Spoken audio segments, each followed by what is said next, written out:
Today we're making our batch of soap 1 pound with equal parts lye and water in hopes that I can cut it later on today because I need to. I'm going to be fragrancing it with Lavender Chamomile. It's a very soft, nice fragrance oil. I chose this one, well, first of all, a lot of people like lavender, and it's lavender, just with some chamomile. But also I know that this fragrance oil is pretty slow, so I'm not too worried about the batter going wild with the equal parts water and lye. We don't like wild batter. And then I'm going to add just a little splash of purple in there. So I have some big news. We are moving. We finally got a house. After being outbid on the last 3 we really liked, we finally got it. So that means several things. First of all, I'm going to mention, if you want any soap, I am having a 25% off all of my soap until June 30th, starting today, because it would be really nice to sell it, to not move it.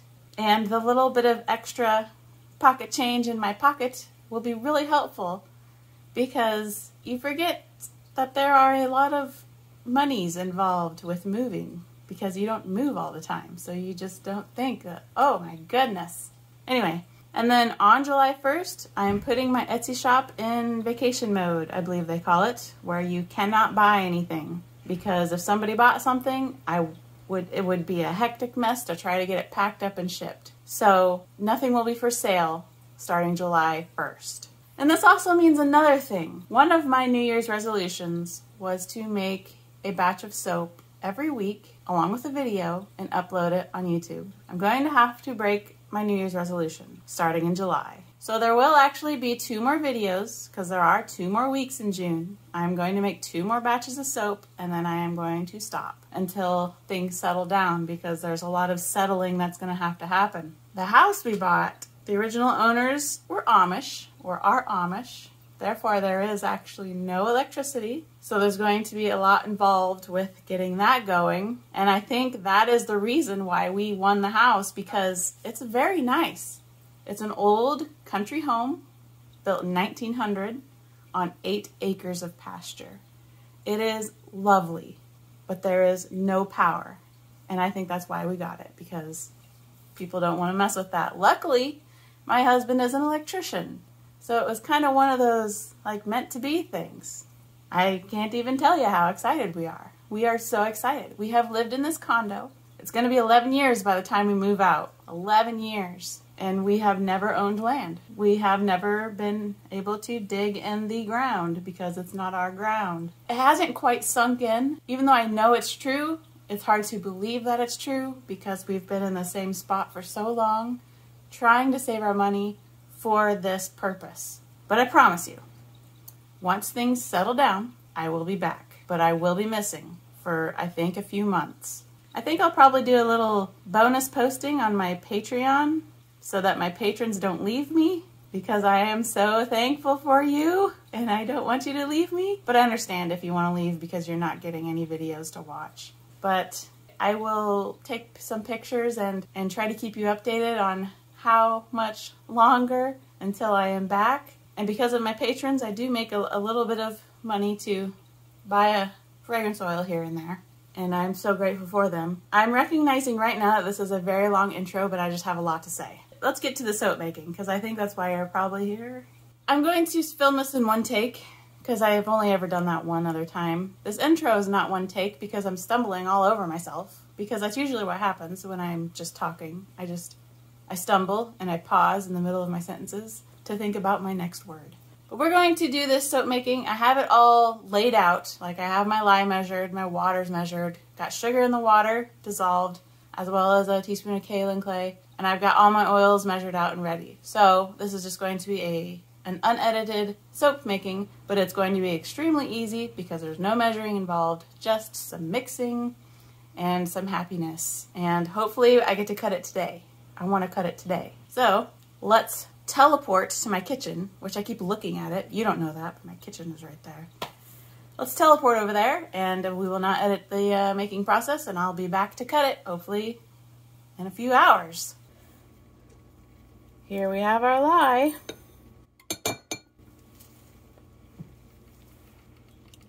And I will scrape all the little granules out because it matters, I think.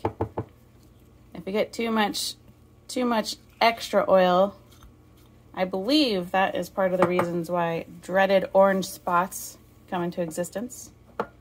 Oh, I should have done well, I did this backwards. I know I've been doing this backwards for a while, but I actually didn't mean to do it backwards this time.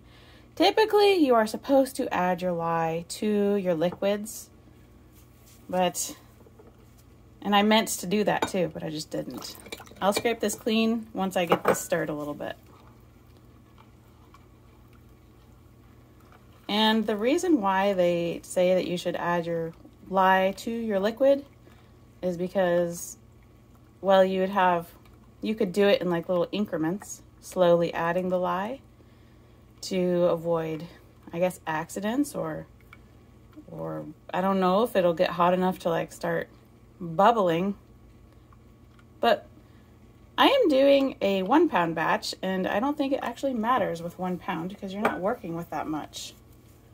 Okay, now that has been stirred a little bit and most of it's dissolved, let's scrape out all of our kaolin clay. Wait a minute. I just added the fragrance oil. I didn't add the water. Oh wait, yes I did. Wait a minute. That was the water. Good thing this is an unedited video so that you could have enjoyed that with me. I thought, because usually I add my kaolin clay to my fragrance oil so that the kaolin clay and the fragrance oil can hang out for a while, and the little soaping myth is that, sorry I bumped you, is that if the kaolin clay sits with the fragrance oil, it absorbs it and hopefully hangs on to the fragrance longer because it's with that kaolin clay, but I don't know if that's true or not. This is our fragrance oil. Let me smell it real quick. Yes, that's the fragrance oil. Because I can smell the lavender right now, and I thought it was getting stronger, like the scent, which usually happens when there's heat involved. So I thought, oh no, did I just add the fragrance oil and not the water? Which, I don't know. I don't think anything would have happened there, other than maybe my fragrance oil would have been burnt and maybe less potent. Okay, so in here we have 4 oils, and we're gonna go ahead and pour in. What's in here is our lye, like you saw, and then in the water was kaolin clay and dissolved sugar. You add sugar to soap, weirdly enough, to help create more lather. Some strange chemical reasons. I've never been into... A lot of people might enjoy understanding why, which is awesome. We need people that enjoy understanding why, but I don't actually... That particular kind of research isn't the kind of research I enjoy to do. And that was some hot lye water. It probably would have been a good idea if I had put an ice cube in with my water measurements. Because like I said, this is an equal parts water and lye. So it should come to trace pretty quickly. And it should get pretty hot. And it should get hard enough to cut it today. Because as you know, we've done this before. For a while I was marathoning some equal parts lye and water. I'm going to get that in there. And here goes our fragrance oil.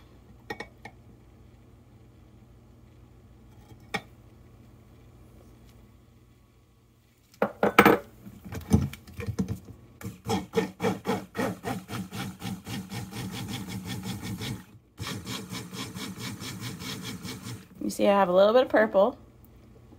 I added a little bit of oil and a little bit of water in there, just little, like drops. Just so that it's no longer a powder.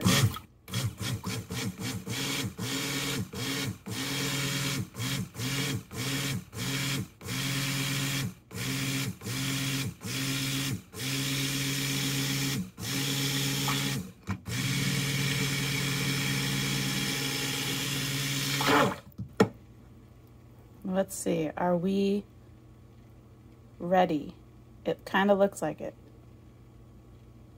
I think we are.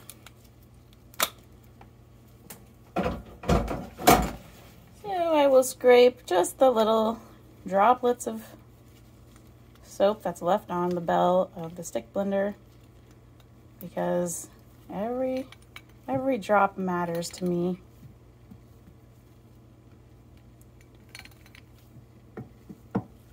Set that right there. I'm gonna scrape clean my fragrance oil. I didn't do that because I was so ready to stick blend, I guess. Won't hurt anything. Okay, now let's make a little bit of purple.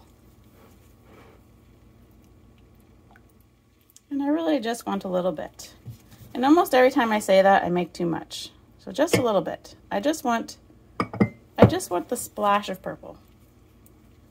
So that's doing well. Mix in our soap batter with this dispersed color of purple. It is an unnamed purple, because I have a few of those. No labels. Mixing in well. Our batter's still pretty fluid, and this is great. Yes, it is. Great indeed. All right. Our 1 pound mold. And I suppose we'll go ahead and pour, huh? I suppose. It's nice and thin. Lavender Chamomile is still behaving like I thought it would. It's a well-behaved fragrance oil.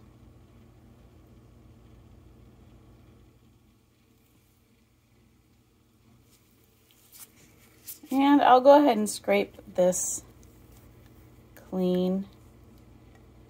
And then wherever the purple falls is where it's going to go. I don't actually have, I'm trying not to make it so that all you see is the container, because I can't edit this out, because I already told myself that this is an unedited soap making process. I still have to have a little bit of speed though, because this is extremely hot batter. So it's got to be getting, it's got to start working here pretty soon. You know what I mean? If there's any bubbles, we'll try to bang a few out. It doesn't really look like there are any, so that's great. And this is quite thin still. Isn't that wonderful? That is wonderful. Quite thin, I tell you. That means if there's more batter than fits in this little mold, I'm gonna have to actually wait. So we're going to drop from way up here. And I made an unneeded mess, and we're getting really full.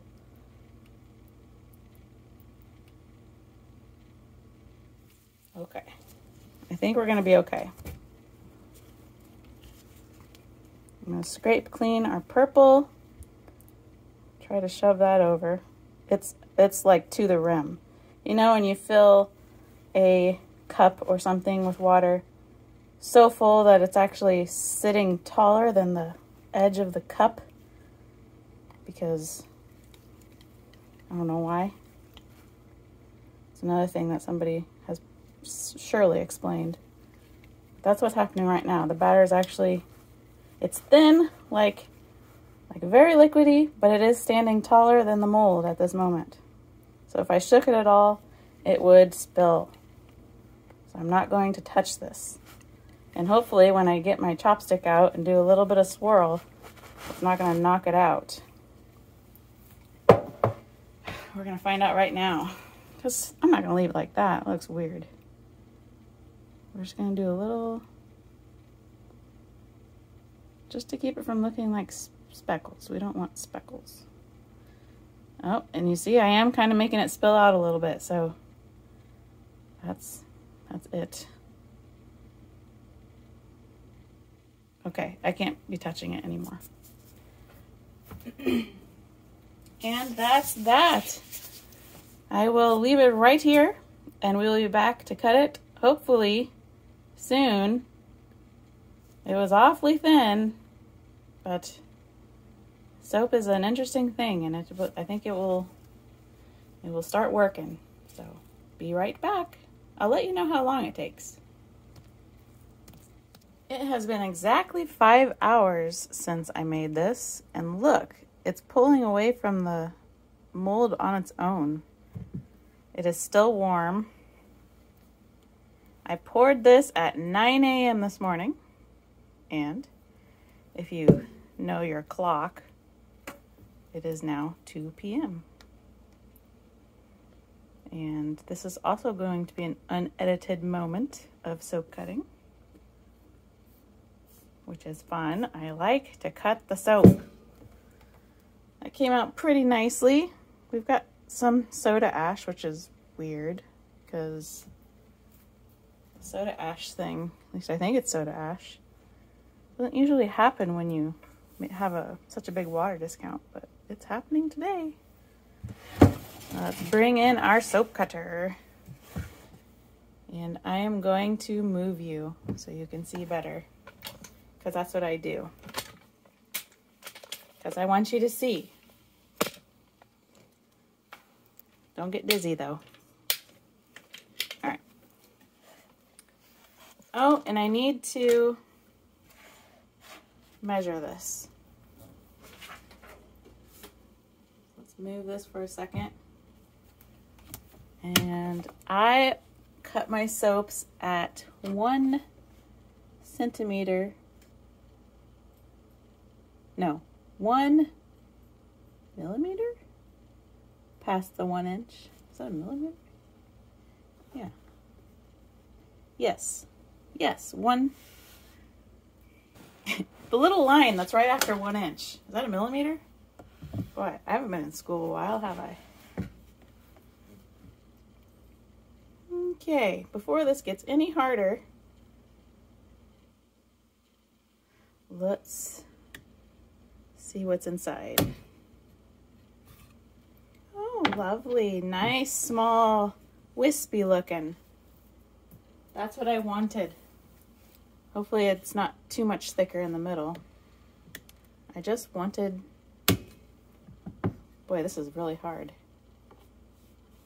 Oh, look at all the horseshoe pores. I just wanted nice, small, thin swirls, so I'm glad it looks like that's what we got. Yep, beautiful.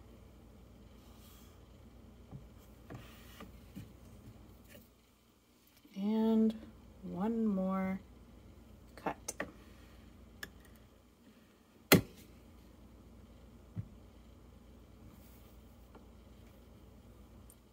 Alrighty. Well, let's move on to the outro. Well, here we are, 15 minutes after cutting the soap. Why don't we trim our corners and stamp it? So, I typically only clean the long sides. Just run it across the blade. Because it's actually easier to get started using the bar if the corners are not sharp. So now that we got that done, we will stamp it. I spray rubbing alcohol on my stamp in hopes to keep the soap from sticking to my stamp. This soap is actually very hard already, so it's kind of difficult to stamp, but you can kind of see it. It's a lot easier to see in person. And here we are, 5.5 hours after I talked to you about my future home and that I will be missing from July, August, up until I don't know when. But I will be sure to keep my patrons updated on Patreon. And again, if you have any interest in buying some soap from me that I made, that you can watch on this channel, me making, it is 25% off until June 30th. After that, you are going to be unable to buy anything from my Etsy shop for quite a while. Because then, once I am back making soap, the soap has to cure for 6 weeks. I guess this bar will be available, unless I need to use it, who knows. So there will be 2 more videos, next Tuesday and the next Tuesday, the final Tuesday of June, and that's when I will say goodbye for a while. And I'll miss you, but I'll be back. I promise I'll be back.